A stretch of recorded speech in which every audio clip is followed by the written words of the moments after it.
So thank you for coming, everybody. I'm Attorney Gloria Allred, and on my right is Bret Phillips, and on my left is Christine Chapurian. And I will have a statement, and then Christine will have a statement. And then we'll be happy to take some questions. Today we filed a lawsuit on behalf of Bret Phillips against the LA County Sheriff's Department, the former sheriff of LA County, Lee Baca, and a number of individual LA County deputy sheriffs. This lawsuit arises out of the brutal and unjustified beating by deputies of the LA County sheriffs of Bret Phillips, a helpless, schizophrenic inmate who was confined in the LA County jail. On or about February 11, 2009, Mr. Phillips, who is now age 43, was incarcerated in the LA County jail for a non-violent probation violation, consisting of a failure to report a new address to his probation officer. Although he had previously been held in the psychiatric ward of the county jails, the county held Bret in the general prison population on this occasion. Notwithstanding his mental disorders, Bret had not behaved in an aggressive or menacing manner toward any of the defendant deputies or toward anyone else in the county jail during his incarceration. He was, however, obviously suffering from mental impairment, which made him a target for deputies who wanted to abuse a prisoner and escape punishment. Our lawsuit alleges that the individual deputies named in our lawsuit, does 1 through 10, selected him for the abuse described hereinafter for that reason. On or about February 11, 2009, while Bret was in custody in the county jail, our lawsuit alleges that some of the deputies caused Bret to be placed in handcuffs and chain restraints, physically seized him, stood him up against a wall in the jail, beat him with their fists, pounding his face and body repeatedly over time, and used pepper spray on Bret during the course of the beating. During the course of that beating, a deputy also struck Bret with a flashlight similar to this. Bret, restrained by shackles and outnumbered by deputies carrying weapons, was utterly helpless as he was beaten, kicked, and pepper sprayed. Unable to even raise his hands to protect his face from the rain of blows, his only option was to beg the deputies to stop. Father Paulino Juarez, the priest who was present that day, attending to the spiritual needs of prisoners, saw this cruel spectacle while it was still in progress. Father Paulino saw the defendant deputies, quote, pound Bret's face and body with punches, end quote, while at the same time shouting, quote, stop fighting, resisting, end quote. Father Paulino also saw Bret's complete lack of resistance and inability to protect himself. According to Father Paulino, quote, at various points, end quote, he heard Bret, quote, cry out, please stop. I am doing nothing wrong. Please stop, end quote. Deputies were, however, indifferent to his pain, terror, and distress. At some point while the beating was still in progress, blows from the deputies caused Bret to collapse to the floor of the jail and become unconscious. Father Paulino described the scene, quote, the inmate finally collapsed face first onto the floor. I heard a loud thump as his head hit the floor, end quote. The deputies did nothing to prevent or minimize the force of that collapse onto the hard floor of the jail.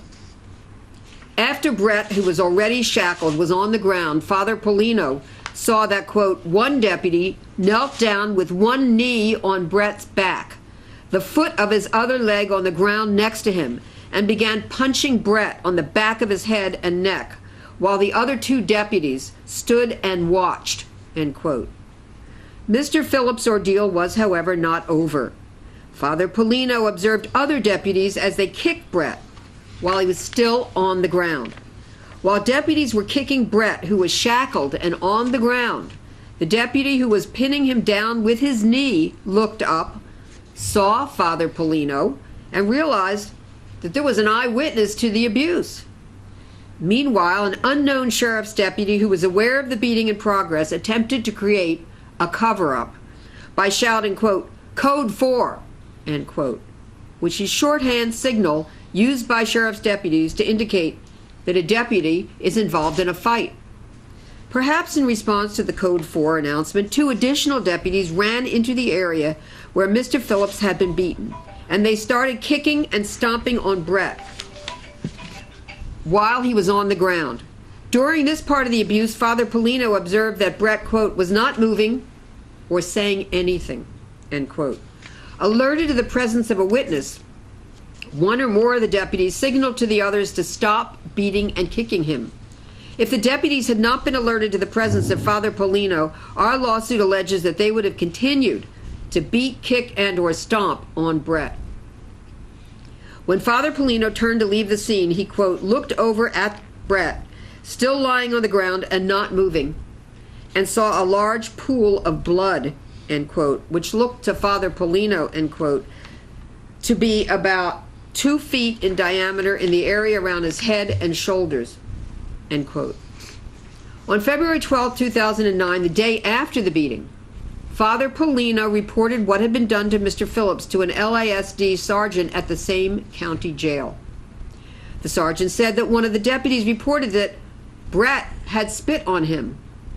Father Polino had not heard any of the deputies mention spitting during the beating, and so informed the sergeant. Father Polino returned to the county jail to continue his ministry within a few days. When he did, the prevailing culture of condoning unjustified violence by deputies and/or intimidating witnesses to such violence caused deputies to look at Father Polino in a menacing way and to call him names like, quote, "rat," end quote, and, quote, "MF," end quote. Father Polino was, however, determined to see the truth come to light. He then submitted a written account of what had been done to Mr. Phillips to a sergeant at the county jail. Shortly after submitting his report regarding Mr. Phillips' beating to the LASD sergeant, Father Polino was summoned to an interview and told that he could not have a lawyer present. During a videotaped interview conducted by an LASD sergeant, Father Polino described in detail what he had seen deputies do to Mr. Phillips in the county jail. On July 26, 2011, some 2 years after he reported the beating of Mr. Phillips, Father Polino was finally able to speak with Sheriff Baca in the presence of other LASD officials. At that meeting, Sheriff Baca produced a folder which supposedly contained the LASD's investigation into Bret's beating. It appeared to contain no more than 10 pieces of paper, and according to Sheriff Baca, did not even contain Father Polino's report regarding the beating of Mr. Phillips. Recently, 2 deputy sheriffs were indicted and 1 deputy prosecuted. Actually, I think it's 2 deputies prosecuted in federal court in connection with this incident. At their arraignment, they entered a not guilty plea. The civil rights lawsuit, which we have filed today, alleges that Bret Phillips was deprived of his constitutional rights because, while incarcerated, he had a right to be free of cruel and unusual punishment. The unnecessary and wanton infliction of pain constitutes cruel and unusual punishment forbidden by the 8th Amendment to the United States Constitution. Mr. Phillips also had a constitutional right to due process, not to be subjected to criminal charges based on false evidence that was deliberately fabricated by the government. We are seeking general compensatory and punitive damages according to proof at trial. The Los Angeles County Sheriff's Department knew before the beating of Bret Phillips that Bret had serious mental health issues. They knew that because in a prior incarceration, they had placed him in the psychiatric section of the jail. However, when he was incarcerated at the time of the beating, he had been wrongly placed in the general population rather than in the psychiatric section. The reason that Bret was incarcerated at the time of the beating was that he had allegedly failed to immediately report his new address to the probation department, a non-violent violation of his probation. Because he suffered from mental impairment, he was completely vulnerable to any deputy who wished to abuse him and escape punishment. According to the LA Times yesterday, the LA County Board of Supervisors voted to begin, quote, an extensive study into how the county could divert more mentally ill offenders away from the jail system altogether, end quote. Perhaps if Bret had been placed in a mental health facility which had personnel who had expertise and training in dealing with inmates who have mental impairments, he would have been spared the unjustified beating which he was forced to suffer. At this time, there are thousands of inmates in the LA County Jail who have serious mental health issues and who are incarcerated for nonviolent offenses. Bret and Chrissy and all of us hope that there will be swift action very soon to protect these inmates and provide the kind of support and care that they desperately need. We're very proud of Bret and Chrissy, his longtime companion and caregiver. We hope that by speaking out and filing this lawsuit that we will be able to help end a culture of violence and unjustified abuse of mentally impaired inmates at the LA County Jail. And now I'd like to present Chrissy. I guess you could just change places with me. So, all right.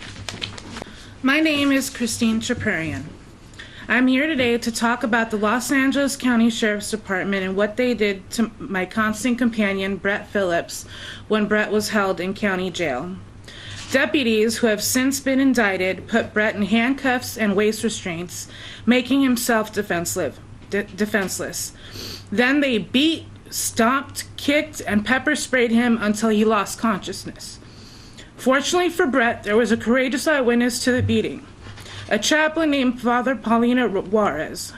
Father Juarez was visiting prisoners that day, and saw the beating while it was still ongoing. When the deputies became aware of Father Paulino's presence, they stopped beating Bret. I truly believe that if Father Paulino Juarez wasn't there visiting the jail that day, Bret might have died. After the beating was over, the deputies were still not done torturing Bret. They falsely accused him of attacking them. Fortunately, Father Paulino reported what he saw and followed up with his report. The deputies picked the perfect victim for an unjustified beating and a false story. Bret has paranoid schizophrenia and is bipolar. When Bret was released from custody after the beating, he had stitches above his left eyebrow. By then, he was so terrified and paranoid that he refused to go to a doctor. As a result, I removed the stitches for him. Since the beating, Bret has enormous difficulties sleeping. He loses sleep most nights and suffers from frequent nightmares about what happened. I have also noticed night tremors, seizures, and night sweats that he never had before the beating. Thank you. Doctors have increased Bret's medication a great deal, but that has not brought him back to where he was before the beating. Bret's life has definitely had a turn for the worse since the beating. The beating has affected his physical, emotional, and mental health. Since the beating, Bret has not been able to socialize, eat properly, or sleep properly. Based on the severity of what I have seen for such a long time, I fear he will never be the same again.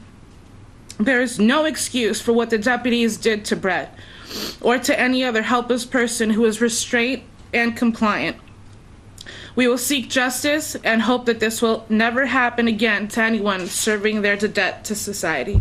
Thank you for your time.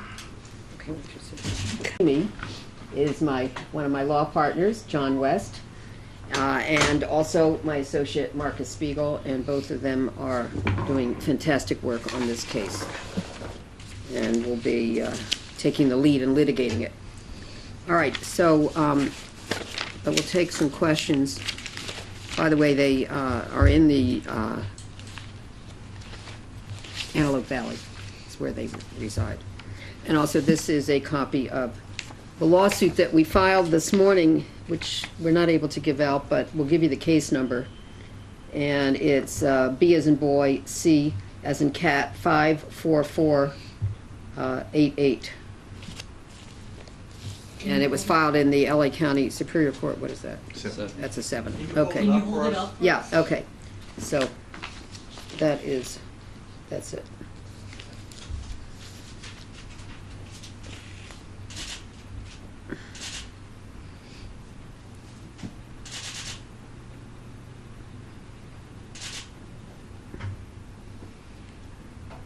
Okay.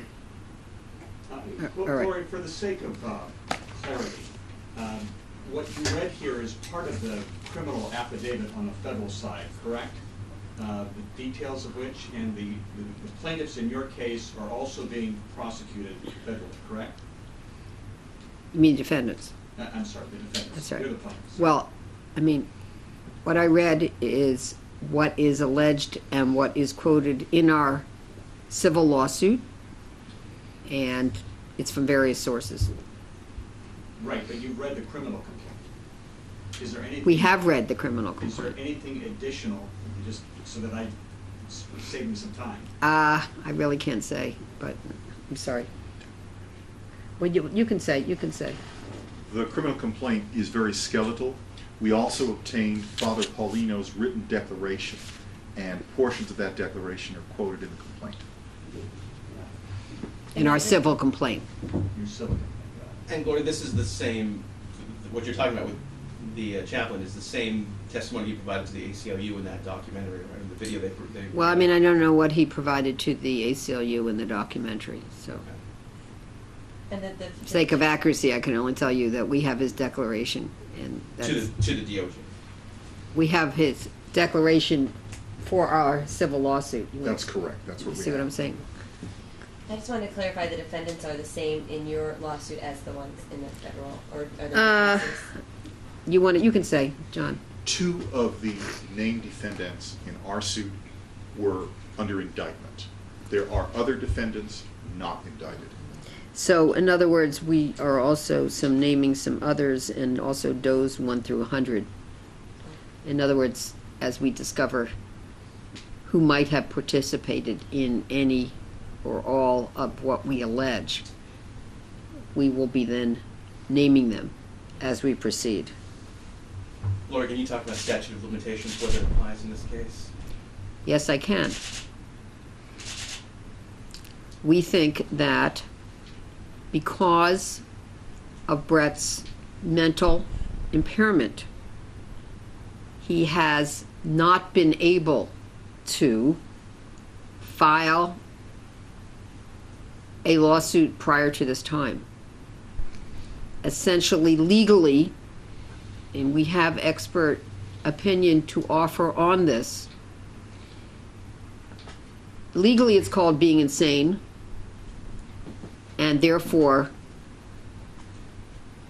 we believe he should be permitted to proceed because he has not been legally competent to file a lawsuit. As a matter of fact, we filed this lawsuit with Christine as his guardian ad litem. Is there anything you'd like to add to that? The statute doesn't run against a person who, by reason of his insanity, cannot act on his claims. And so this lawsuit is timely. Otherwise, it would be 2 years, am I correct? Correct. But there is that exception Mhm. if a person is legally insane. And insane doesn't mean what it might mean in other areas, for example, in criminal law. It's a clinic. But it means he's essentially not competent to have done that. He's not able to handle his own affairs, for example. Christine essentially does almost everything for him, and has. And you can say with confidence that you'd be filing this civil action regardless of what happened on the criminal side of the federal. If that case didn't exist, you'd still be here with this client. Well, that case does exist, and we are here, and we have a different burden of proof. In a criminal case, it is necessary to prove guilt beyond a reasonable doubt. It is not necessary to adduce or prove that much evidence in a civil case. We only have to prove our case by a preponderance of the evidence, which is a lot less than is necessary in a criminal case, and to prevail on punitive damages by clear and convincing evidence, which is also less than beyond a reasonable doubt. Gloria, But the short answer is yes, we would file this case even if there had been no criminal case. But I think the fact that there is a criminal case shows that the government, that is, the federal government, believes that they have sufficient evidence to bring a federal prosecution of at least 2 deputies who were allegedly involved in the beating of Bret Phillips.